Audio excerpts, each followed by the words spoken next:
Kabar kurang menggembirakan menghampiri timnas Indonesia saat bersiap menghadapi ronde keempat kualifikasi Piala Dunia 2026. Penyerang andalan timnas Garuda Ole Romenii mengalami cedera parah dalam laga kontra Arema di ajang Piala Presiden 2025.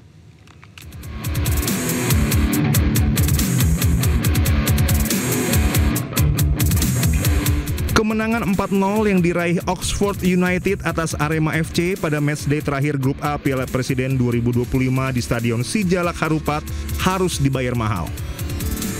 Ole Romenii mendapatkan cedera pada menit ke-12 karena kakinya terinjak Paulinho Mocelin.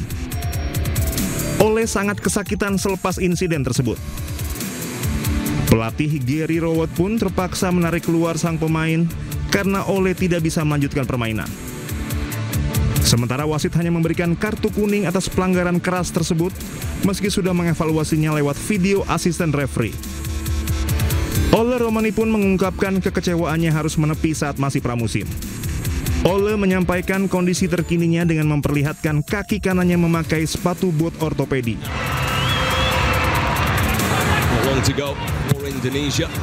Situasi ini jelas menjadi kabar kurang bagus bagi timnas Indonesia karena Ole adalah andalan di lini depan skuad Garuda. Pemain berusia 25 tahun ini menjadi satu-satunya pencetak gol untuk timnas Indonesia di era kepelatihan Patrick Kluivert dengan 3 golnya ke gawang Australia, Bahrain, dan Cina. Diharapkan cedera yang dialami Ole Romenii tidak terlalu serius, sebab timnas Indonesia akan menghadapi lawan-lawan berat di ronde keempat Oktober mendatang yang semuanya berasal dari Timur Tengah.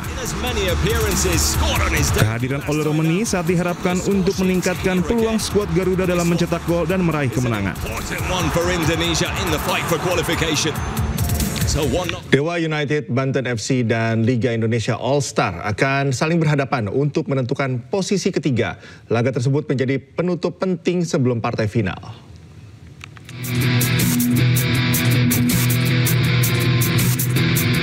Liga Indonesia All Star akan menghadapi Dewa United pada perebutan juara ketiga Piala Presiden 2025 di Stadion Sijalak Harupat, Bandung, Jawa Barat malam ini.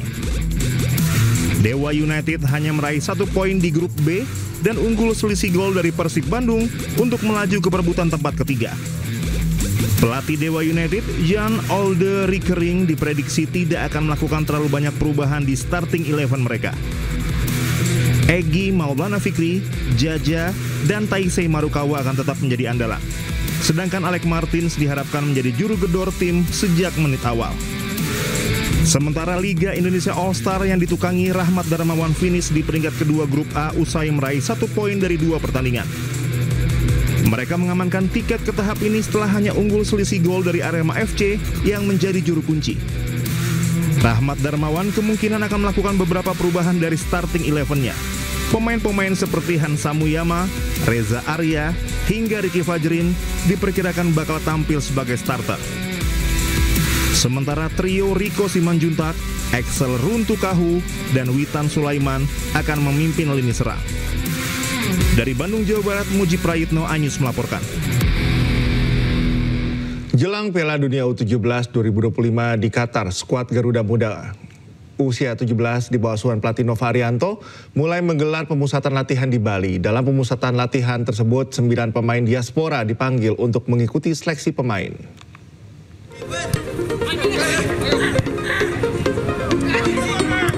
Timnas U17 mulai menggelar pemusatan latihan di Bali. Bertempat di Stadion Gelora Samudra Kuta, Kabupaten Badung, Bali, sebanyak 32 pemain mengikuti pemusatan. Bertempat di Stadion Gelora Samudra Kuta, Kabupaten Badung, Bali, sebanyak 32 pemain mengikuti pemusatan latihan ini. Pelatih Nova Arianto turut memanggil 9 pemain diaspora yang tersebar di klub sepak bola Belanda, Australia, dan Italia. Proses promosi dan degradasi pemain akan dilakukan di mana hanya 21 pemain yang akan dipilih masuk dalam skuad final Timnas Indonesia U17 yang akan bertarung di Qatar. Di awal pemusatan latihan, pelatih Nova Arianto memfokuskan latihan fisik dan adaptasi cuaca dengan para pemain. Ya, saya bilang memang di awal kan sebagai pemain sepak bola dia punya hak ya, untuk bermain untuk tim nasional siapapun itu, mau pemain diaspora, mau pemain yang punya paspor, pemain dari mana saja punya kesempatan untuk bermain ke timnas U21 ini. Bagi saya mau lihat dari 9 pemain ini apakah mereka bisa membantu kami nanti di Piala Dunia, karena saya pastikan hanya pemain-pemain yang bisa bermain sesuai dengan apa yang saya mau yang akan ada di Piala Dunia U17 2025 akan berlangsung pada tanggal 3 hingga 27 November 2025 di Qatar. Ajang ini diikuti 48 negara yang terbagi dalam 12 grup, di mana Indonesia berada di grup H bersama Brasil, Honduras, dan Zambia. Dari Badung, Bali, Indira Ari Anyus melaporkan. Kita ke informasi selanjutnya, pemirsa. Ratusan ribu rekening penerima bansos terindikasi dipakai untuk judi online. Pemerintah akan mencoret rekening yang terbukti menggunakan bansos untuk judol. Baru-baru ini PPATK menemukan 571 ribu rekening penerima bansos terindikasi dipakai untuk judi online. Uang yang berputar pun mencapai 957 miliar rupiah. Pemerintah dengan tegas akan mencoret penerima yang terbukti gunakan bansos untuk judol. Itu kan baru dari satu bank, itu pun hanya tahun 2024. Jadi ini cukup mengejutkan dan ini menjadi bahan kami untuk evaluasi pada penyaluran triwulan ketiga. Kalau memang terbukti bahwa mereka benar-benar ikut judol dan sengaja bansos itu digunakan untuk keperluan judol, maka tentu kita akan coret dan kita alihkan kepada mereka yang lebih berhak.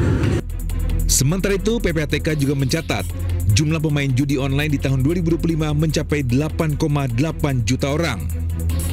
71,6% pemain judi online berpenghasilan di bawah 5 juta rupiah. Pemerintah sendiri sudah bergerak berantas judol dengan membentuk Des Pemberantasan Judi Online yang dipimpin Kemenko Polkam. Ratusan ribu situs judol sudah diblokir. Sejumlah pegawai Komdigi yang diduga terlibat judol juga sudah ditangkap. Namun, judi online masih merajalela di Indonesia. Tim Liputan iNews melaporkan. Tanya itu, pemirsa, ternyata nomor induk kependudukan penerima bansos tidak hanya tercatat dalam transaksi judol, tapi juga dalam tindak pidana korupsi hingga pendanaan terorisme. Bahkan 100 NIK tercatat dalam kegiatan pendanaan terorisme. Baru satu bank ya, baru satu bank. Jadi kita cocokin NIK-nya. Ternyata memang ada ada NIK yang penerima bansos yang juga menjadi pemain judol. Ya itu 500.000 sekian. Tapi ternyata ada juga NIK-nya yang terkait dengan tindak pidana korupsi. Bahkan ada yang pendanaan terorisme ada. Lebih dari 100 orang itu NIK-nya teridentifikasi terlibat mengenai kegiatan pendanaan terorisme. Pemirsa, Gubernur DKI Jakarta Pramono Anung memamerkan kemacetan sudah bukan jadi masalah utama di Jakarta. Pramono menyebut kini kota termacet di dunia adalah Bandung. Dalam rapat koordinasi pemberantasan korupsi, Gubernur Jakarta Pramono Anung pamerkan kemacetan di Jakarta sudah berkurang. Trans Jabodetabek menjadi solusi Jakarta atasi kemacetan. Tanya itu, Pramono pun sempat menyebut nama Gubernur Jawa Barat Deddy Mulyadi ketika menyatakan Bandung kini menjadi kota termacet di Indonesia. Apa hasilnya? Ini baru kurang lebih 2 bulanan lah kami lakukan. Hasilnya ketika TomTom itu lembaga internasional mensurvei, karena ada Pak Gubernur Sumatera Selatan, jadi saya pengen ngomong ini. Jakarta yang biasanya ranking 1 di Indonesia dan selalu kota termacet 10 besar di dunia, boleh dibuka Pak Gubernur Sumsel, sekarang nomor 1-nya Bandung. Mumpung Pak Gubernur Jawa Barat belum ada. Nomor 1-nya Bandung, nomor 2-nya Medan, nomor 3 Palembang, nomor 4 Surabaya, Jakarta nomor 5. Sementara itu, Gubernur Jawa Barat Deddy Mulyadi menyebut pemimpin harus tegas karena gaya hidup rakyat yang konsumtif. Bahkan KDM menyebut bukan hanya pejabat yang diganti tapi juga rakyatnya. Negara memberikan layanan terhadap layanan pendidikan free dari SD sampai SMA, terutama di sekolah pemerintah. Free.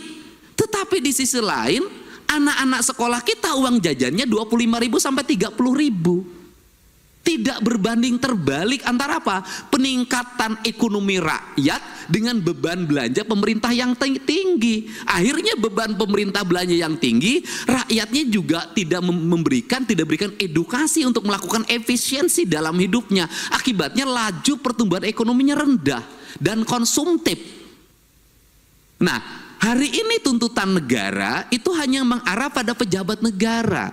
Selalu katakan ganti pemerintah, ganti gubernur, ganti bupati. Kalau menurut saya, dalam analisis saya, rakyatnya juga harus diganti.